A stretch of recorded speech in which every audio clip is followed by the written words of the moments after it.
தினமும் 5 ஆரோக்கிய குறிப்புகள்.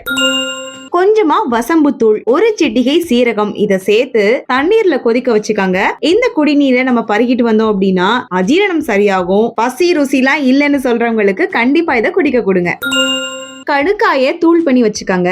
இத வச்சு நம்ம ஈறுகள் மேல நம்ம தேய்ச்சோம் அப்படின்னா ரத்த கசிவு எதுவும் இருந்துச்சுன்னா அது நிற்கும். புண்கள் ஆறும், ஈறுகள் எல்லாமே நல்லா டைட் ஆகும். கடுக்காய தண்ணீர்ல போட்டு நம்ம வாய் கொப்பளிச்சோம் அப்படின்னா வாய்ப்புண் எல்லாமே சரியாகும்.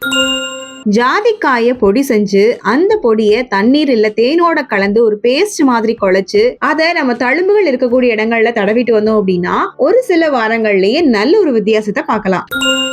இரவு நேரங்கள்ல தூக்கம் வராம கஷ்டப்படுறவங்களுக்கு ஒரு அருமையான மருந்து. ஜாதிக்காய் கொட்டைய அரைச்சு சூடான பால்ல கலந்து குடிச்சிட்டு வந்தாலே போதும், தூக்கம் தானா வரும்.